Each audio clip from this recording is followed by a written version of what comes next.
People from across our state count on the session for so many events and a one-on-one audience that can come with those events. So with the session on thin ice already, it means those real people's events are too. Gordon Severson has that story. They call it the People's House, a place not just for laws and politicians, but for people to come together. We're expecting 400 to 500 people. It gets bigger and bigger every year. In just a few weeks, Shaletta Brundage will host the 3rd annual Black Entrepreneurs Day at the Capitol. To help our businesses go from just surviving to thriving. To give business owners like Michael Roberts, it's life-changing for me and my family. A rare opportunity to meet with lawmakers face to face, like he did last year. It was a magical moment, like I felt empowered for the rest of the year. But just as Shaletta was finalizing plans for the event, she heard about the drama in the Minnesota House. Half the people that you thought were going to be here may not show up. And that's a big problem when you have hundreds of black entrepreneurs coming to the Capitol expecting to meet with their representatives. Because I can't ask these business owners to shut their business down.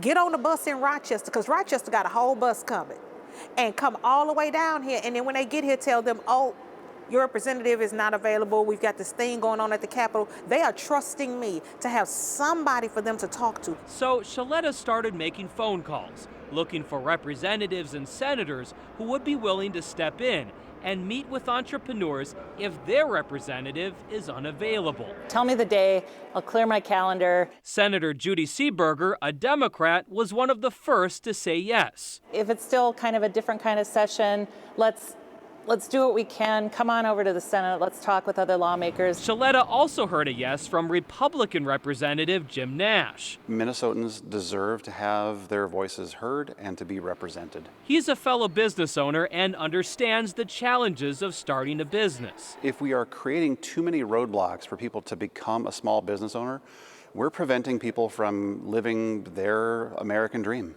Shaletta made even more phone calls, and every single lawmaker she reached said yes. Everybody is willing to say yes because they want to see these business owners win. So despite everything going on at the state capitol right now, there are some things both sides can agree on. They want to see small business owners succeed. And you don't have to be a Democrat or a Republican to want that. Perhaps these two opposing sides have more in common than they realize, and maybe there's hope they can come together to serve the people here in the People's House. And if you think just a couple of years ago, Minnesota was held up as a model of how to get things done. They've got to get together for the good of Minnesota so that we can be a model again, because right now people are talking about us and it's not in a good way.